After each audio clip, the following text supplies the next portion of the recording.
And here we are spawning in the bottom left. In the red. Representing llamas everywhere. It's CriticalNug. And his opponent, and his partner. In the bottom right as well. He's the Rodos player. He's Infinity. And of course, on the other side of the map, in the blue, representing people that practice to the extreme, I guess, everywhere. He's PracticeX. Forever X in this case. And rounding this out, his partner, also in the blue, it's GhostlySwarm.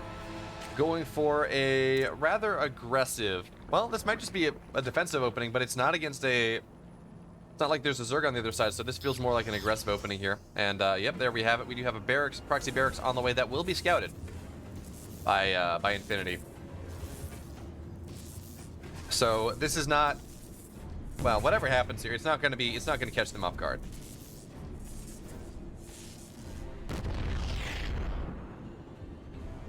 Yeah, that's just going to get canceled indeed. So, you know, I don't hate the cancel. It is unfortunate for our blue team that they're trying to go for something greedy, something aggressive in game number 1, and they're just not really able to get that done. Which, of course, does put them a little bit behind. Now, we did see the red team delaying their expansions until they were sort of what's up, but again, these are Protoss and Terran players. It's not as important. It's not as necessary to be able to do that. It's not as necessary to take your natural ASAP as it is for a Zerg player.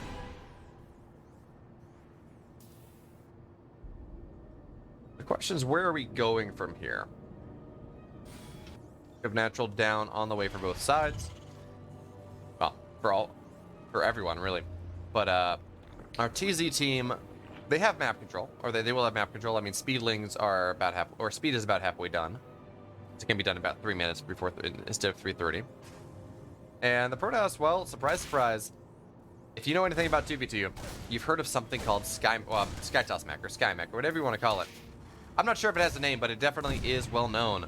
And that is just kind of the meta. It is the most powerful composition that is available in 2v2, where you have the Protoss player that just gets fed funnel money to go mass Phoenix. That allows the Terran player to have the time to just build up into this massive Terran mech army, because map control is granted by the Phoenix. Phoenix are perhaps the best unit to establish map control in the entire game.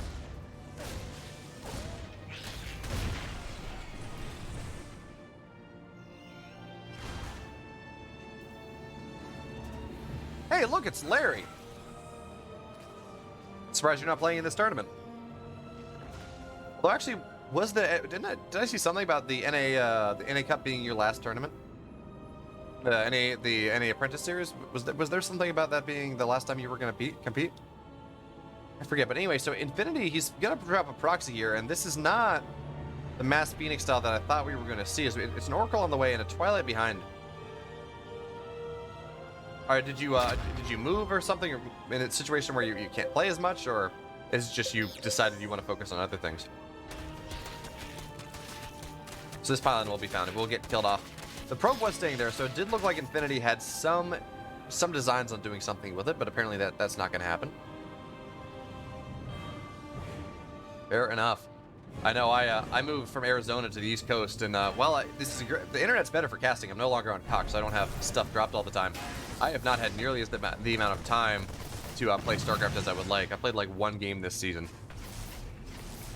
So Oracle's going to get some good damage done, but now with the Cyclone here with the Marines here, Oracle actually just going to die. Yeah, last shot's going to get it. But now the Hellions, they're going to run in as well, and there's enough speedlings here to back that all up. Going for behind this. Third base on the way for the Terran player. Going Marine Tank. But this is kind of a... Yeah, so just your standard Marine Tank macro setup. Although that is a Liberator, and that's interesting. Generally, you would just see medevacs coming out of that, but he's not trying to get... Doesn't look like he's trying to get too aggressive just yet. And the Protoss player going for Blink behind this. So We just see a defensive macro play. Yeah, nothing crazy. Nothing like that last series. Nothing like the last couple of series, actually.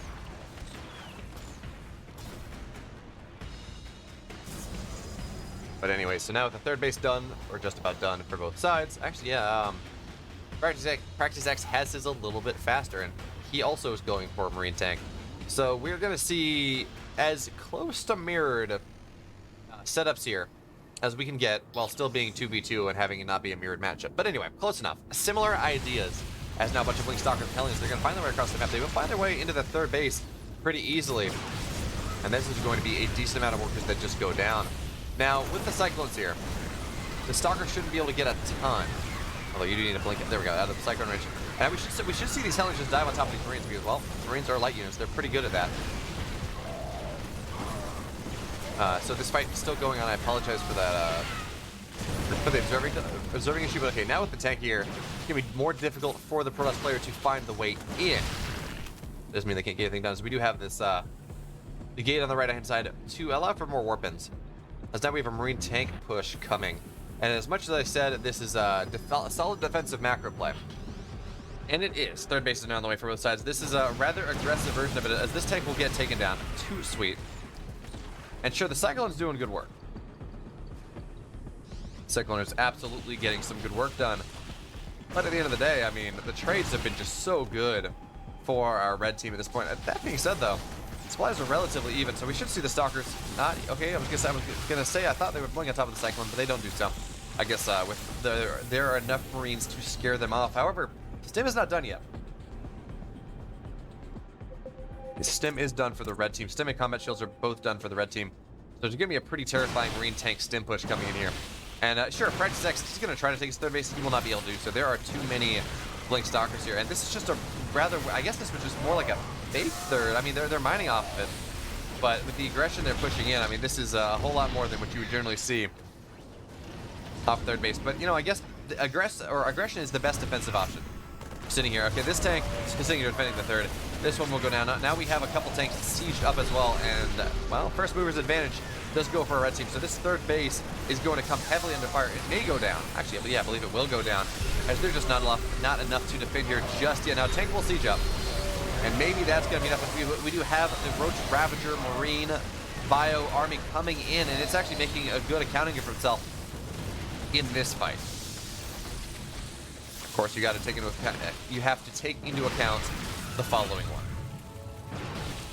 as supplies are pretty far ahead for our red team compared to our blue team. Not pretty far, but just a little. They're decently far ahead. And the big deal is at least the blue Terran has 1/1. Zerg has +1. Protoss has no attack upgrades. But it looks like this fourth base will come under fire. It's not going to go down yet. And the Roach Ravager army here should be enough. Yeah, it should be enough. Everything will be forced back. But the whole point, the big deal here, as much as it is annoying to maybe not get these, look how damaged both these bases are. They are vulnerable to a follow-up here. And now Marines are going to stem on top of this third base. Okay, there will be enough. Of course, that base was pretty low from earlier from Stalker shots.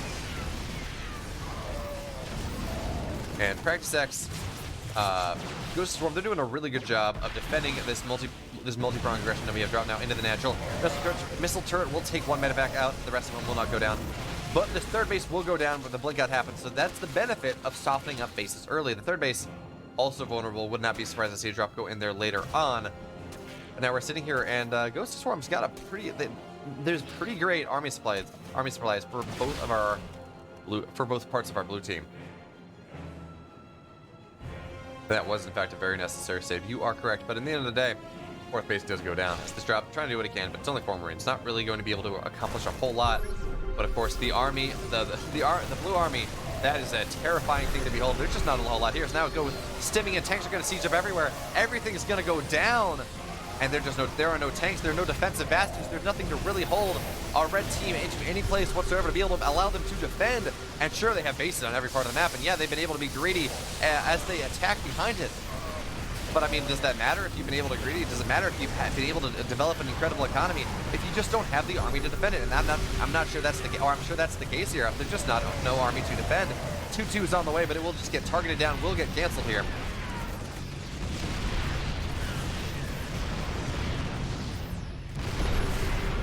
Here we go. So, third command center did go down. 200 total, 180 army supply to 100. So we have the Terran Zerg doubling the army supply of the Terran Protoss. I mean, you say it's not enough, but they're just cycling around, and if they take out pretty much every base. Wait, lift? Oh, I thought it. I saw it lifted, but I thought it I thought it went north and then died. But anyway, now Stalkers with the Great Blink Forward, they will take out a tank. But they will trade a significant number of their lives in exchange. So now we do have everything running forward once again. And the question is whether there's enough buffer for these power units, for these Archons, for these tanks, for everything else. And I am not confident in that case. The Immortal's going to go down as well. The tank's going to go down. And you say it's not enough. That may be true. But is this enough? As we have the army streaming in once again. There is one tank left. Roaches, they're going to pile on into the high ground. They actually need to go up to the high ground and kill that off. There we go. It will go down, and there's just no Protoss army. There's no Terran army. Roaches powering through everything. Tanks on the back. Tanks staging up everything, and now the natural is going to go down. Roaches are going to get pulled once again. And now, sure, there is a Colossus here, and there are some Dark Templars here. But scans are a thing, and it looks like we may have, yeah, we have an observer in that army as well. So the DTs, they're not going to do enough. Natural coming under fire. 170 army supply to 80. And PracticeX, GhostlySwarm, they continue to rally across the map. Sure, the push did damage. Sure, CriticalNug Infinity did a good job. They forced their opponent back. They killed bases. They did damage. But the counterattack was perhaps maybe just a little too heavy.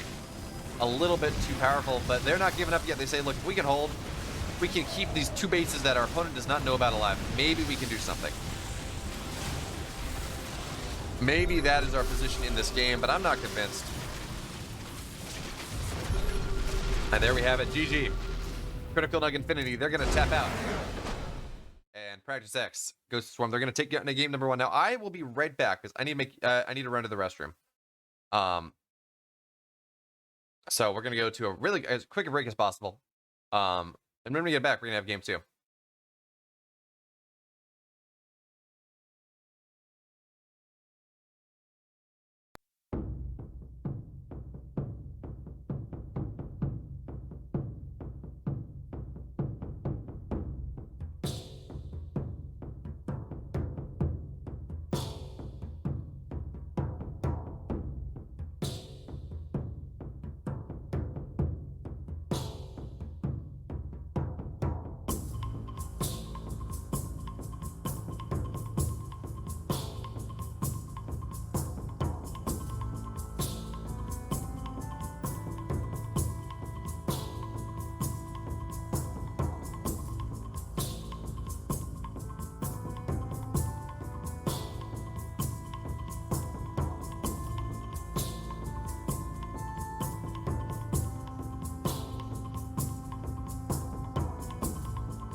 All right, we are back once again.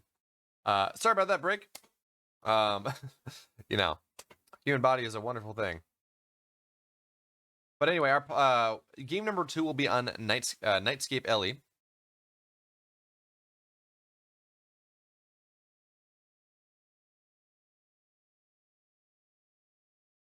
As soon as our players load on in. So again, this is GhostlySwarm PracticeX versus CriticalNug Infinity.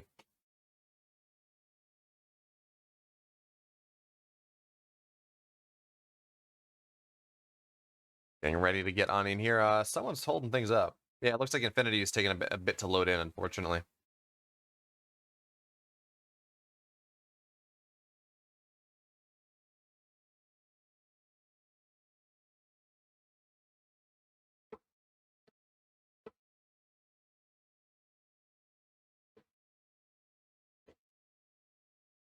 Yeah, I think we might have a crash here, unfortunately. As, well, Infinity is not loading. So I think we got that bug going on.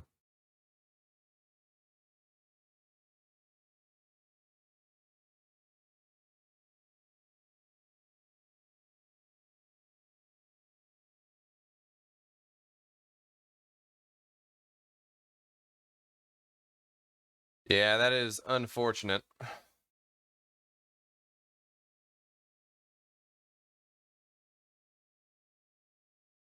That wonderful bug where you crash or something. So we're just kind of sitting here. We're gonna sit here on the waiting screen for another couple minutes, and then we're gonna be loaded until he dropped the game or something. I don't know. It's annoying when it happens,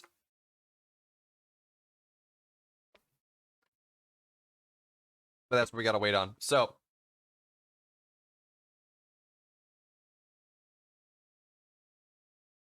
I guess while we wait for that to happen, yeah, I guess we'll go back to break screen. Sorry about this. We just need to wait for StarCraft to unbug itself. So we will be back, or I will be back, and hopefully you'll still be there watching.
All right, excuse me.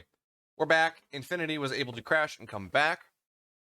And we're getting ready to load on in once again. And this time, everyone is loading. That's exciting. Everyone is loading. Why is that? Maturation link is wrong again. I don't even know. That's unfortunate.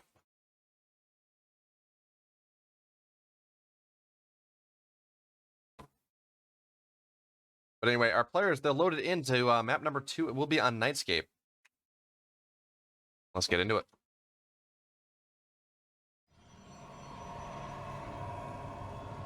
And here we go, spawning in the upper right, in the red, down 1 game in this losers finals. Representing llamas everywhere, it's CriticalNug. And his partner, man of limitless wisdom. In the red as well, he's the Protoss player, He's infinity. And on the other side of the map, in the blue, he's the Terran player. You know him. Known by all, loved by all. He's PracticeX. And finally, his partner. Also in the blue, he's the Zerg player. He's GhostlySwarm. Do you see a proxy barracks coming in once again? This will again also just be scouted immediately. So that means this SCV will go down, or will at least not be allowed to finish. SCV will go down. We have SCVs being brought to follow this, though. So this time, PracticeX says, you know what? Nope. It's not worth it. I am not willing to give up on this esports stream this time. As the SCV does find its way in and should be able to complete this. Yeah, okay, so the barracks will complete before the SCV goes down, and the SCV, sure, there's going to be no bunker out of that, but SCV shouldn't even die anyways. And this is, oh, I've seen this before. I've seen them do this before. So Zerglings are going to come as well, because this was pool first, not hatch first. Speed is, of course, a ways off. Speed is going to hit at around 3 minutes. But this is Proxy Marauder behind this, and this is really cool.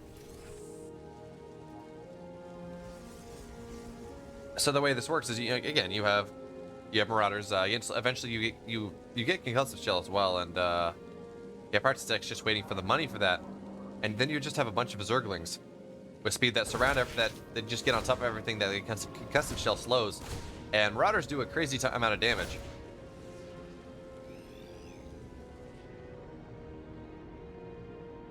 But yeah, no, you're right. Oh, never mind. It's not a fake. It's just a supply block.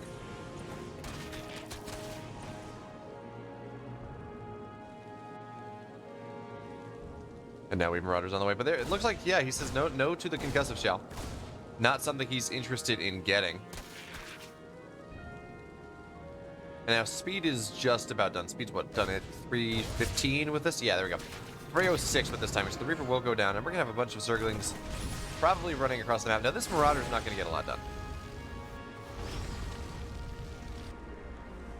Yeah, the one Marauder, two. Yeah, okay, so Night Toad was correct. It was he built the Marauder. Yeah, but the lack of commitment is there. No Concussive Shell, no nothing like that. Just one Marauder. But there are a decent amount of Zerglings on the way here. And if they run into the main base... Oh, yeah, there are 2 Marauders. Okay, so they will be denied. But now Zerglings, they're going to do what they can to surround this Hellion. And the Hellion dies if this surround is there.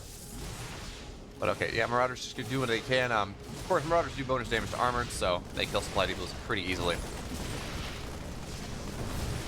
Yeah, with the Void Ray, though, this is not going to accomplish anything like our blue team wants to get done. But, I mean, there are a decent amount of Zerglings on the map, so that's something. And behind this, we have...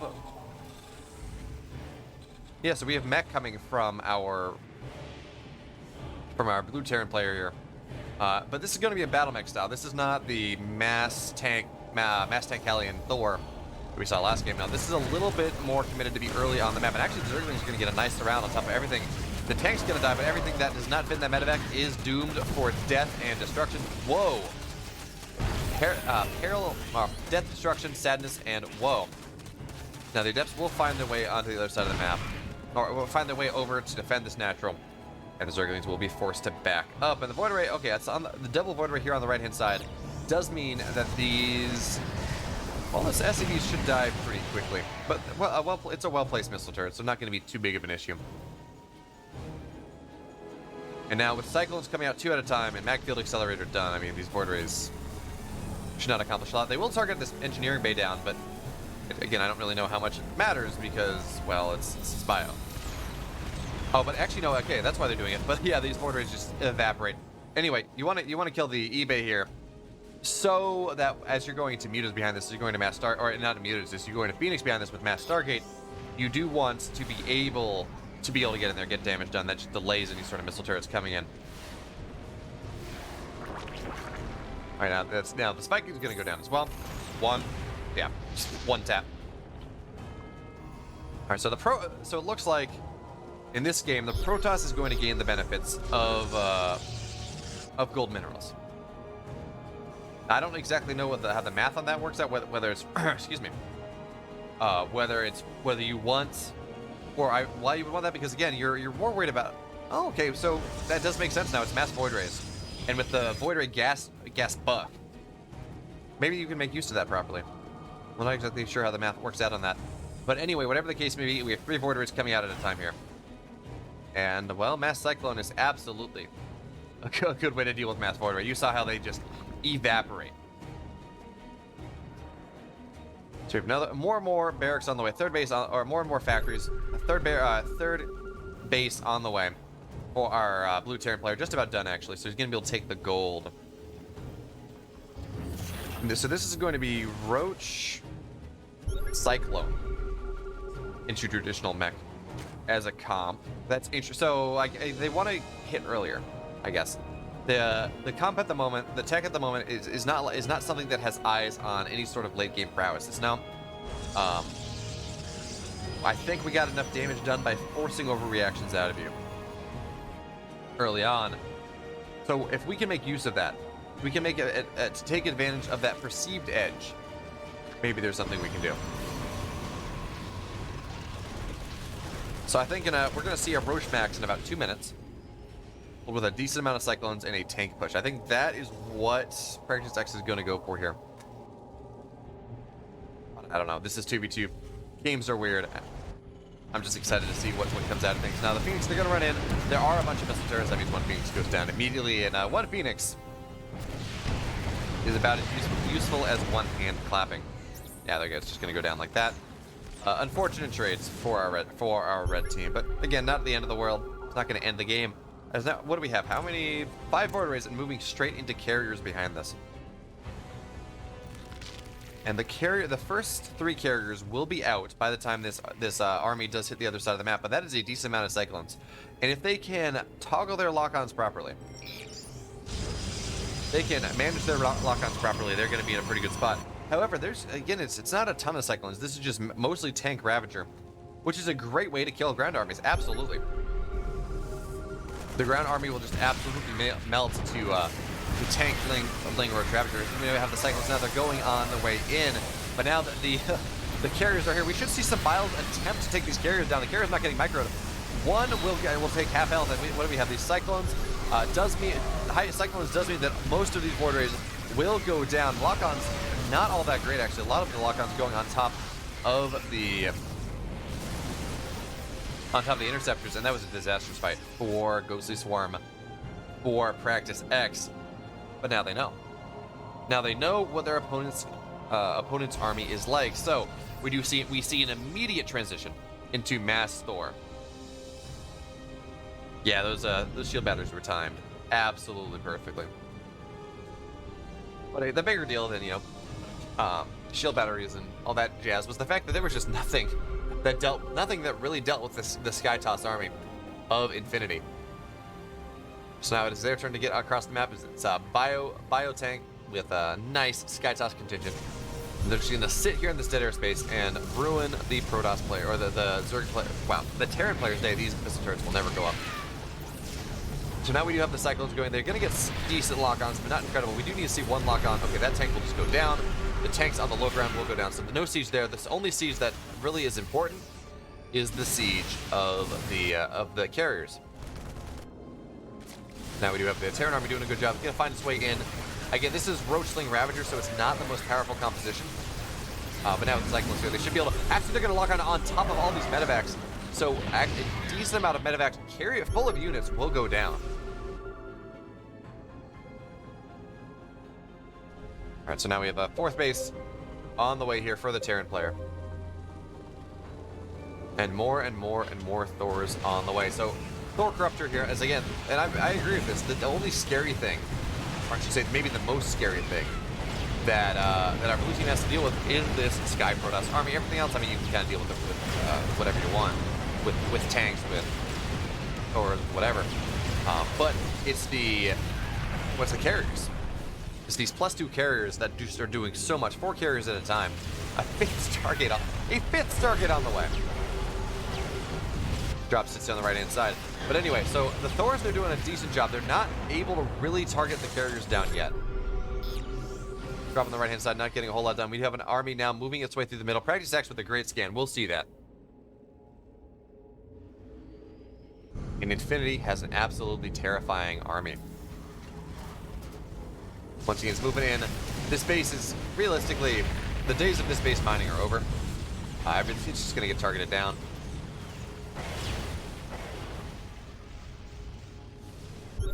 We have the red army on the right-hand side, trying to do what it can. And the Roach Link, so what I do, having the Corrupted Princess army is nice. It doesn't mean that the medevacs eventually just go down. Right, so now we have the Terran army swinging, or the Zerg army trying to do what it can. But with the tanks here, with the upgrades that we have, that our Terran player has, this is not a fight that the Blue Zerg wants to take. Meanwhile, the Skytoss army is able to take out that, it's able to kill that base, actually.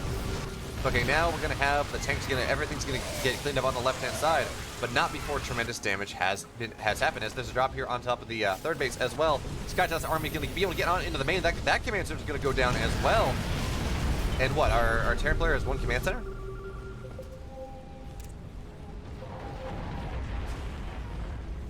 Yeah, he's one orbital, another one on the way. So PracticeX, he's not mining. He's actually does not have a lot of production either. He is supply blocked. This is a horrendous situation to be in, as our blue team has just been eminently, perfectly picked apart in these games. So now it is the time, once again, when you're losing, when you have no economy, it's the time for you to go all in. So run right across the map and hope that you just have enough Thors. But now we have the surround coming in. There is a decent amount of Skytoss here. The tanks will be able to start shelling things off, but not before all the Thors go down. And there we have it. We're going to game number 3 once again.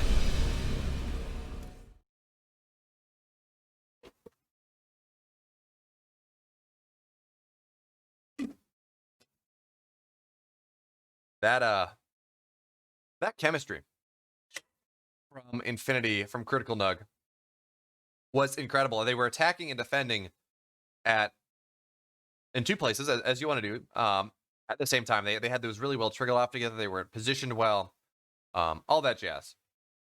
And what that means is, well, they won the game. They did a great job of just picking their opponent apart, or their opponents, I should say, apart.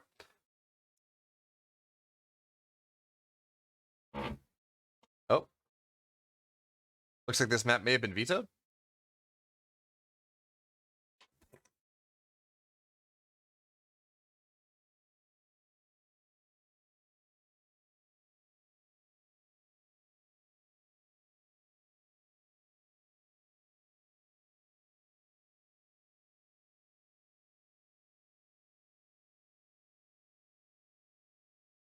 All right, turns out the map was vetoed, so we're not going to be playing heavy artillery as much as it looked like we were.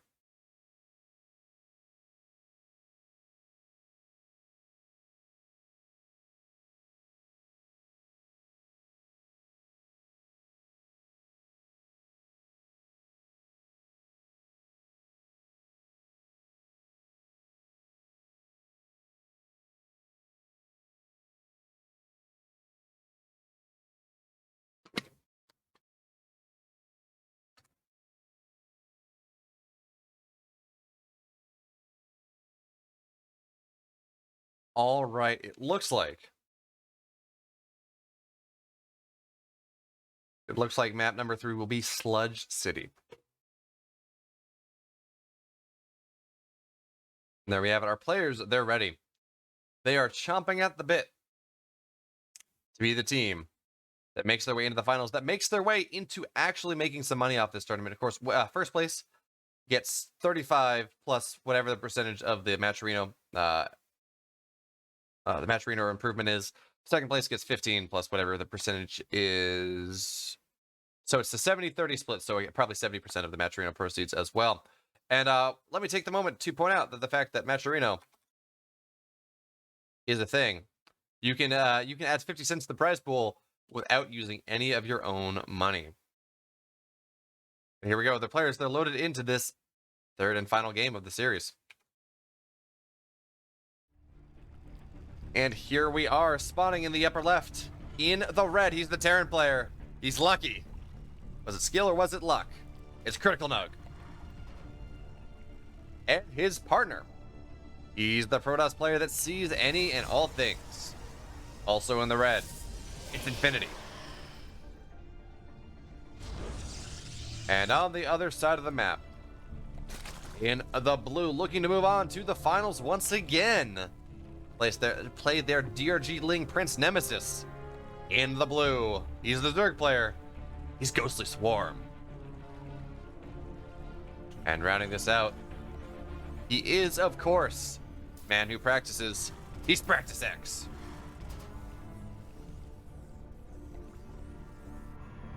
And we see nothing too cheesy quite yet. As Tahoe talks about, is it Tahoe or is it Tajo, by the way?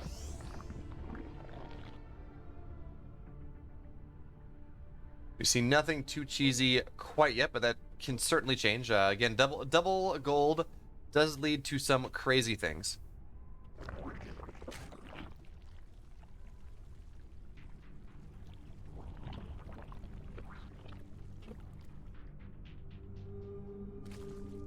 So it's Tajo. Duly noted. All right, so what are we going to see here in this game 3? It looks like our Red Terran's going for 1-1-1, which makes sense if you're worried about cheese. And actually, okay, that's an Overlord. And Protoss player actually going for Gate Expand. Actually, no, that was a Cyberport Expand. So this is almost a PvP build with a double gate in the wall. And again, these interesting differences. What's really interesting to see is, or at least what I find interesting is, I cover a lot of 1v1. That's my bread and butter. That's what I enjoy the most. Not that I don't enjoy this, but that's what drew me to StarCraft, etc., etc. Actually, we do have a proxy factory going up, as there's one factory already here. Oh, this is really, I think we're going to see proxy blue flame. I think that's what we're going to, so we should see a reactor coming down off this one. I think that's where, yeah, we go. So we're going to see proxy blue flame Hellions, and that's a cool build. That's, it's going to be, I don't know if it's going to work or not. No, it's, sorry. Not blue, it's not blue flame. It is a proxy factory for Cyclones. I don't know, that does not tickle my fancy nearly as much as the other option. But now, okay, double Reaper and a double Adept coming on their way into the main base, and that is a terrifying thing to deal with. Indeed, the Reapers, they do get the first shot, and Zergling's speed is not done yet. Okay, now with the Cyclone popping out, one Reaper will go down. The Adepts, of course, they're in the main base of our blue Zerg. Not really getting anything done quite yet, I don't think. Yeah, they got one drone. That's about it. But of course, anything you can do to delay mining, put pressure on, is an annoying thing. Yeah, so there we go. It is proxy Cyclone. So you have a decent amount of Zerglings running across the map here. So with 4 Cyclones getting ready to go, Backfield Accelerator just about done. This is going to be a pretty powerful timing push. And most of the stuff we see defensively, well, I mean, what do Void Rays do against Magfield Cyclones? They don't, is the answer there. So Zerglings, they're going to run in, and we're going to see actually this the pilot's going to get targeted down by the Cyclone here. So no more Stargate, no more Void Ray, no more Stargate units, no more Void Ray coming out. So what you see is what you get. And while Cyclones, they're also pretty good against things like Hellions. So the Hellions, they're going to sit here on the low ground for the longest they can, but actually that just means they're going to get surrounded. 2 of them will go down immediately, and the high ground wall, the wall is not there, the wall is down, and that means another Cyclone does go down here. Marauder as well. So let's see where we stand.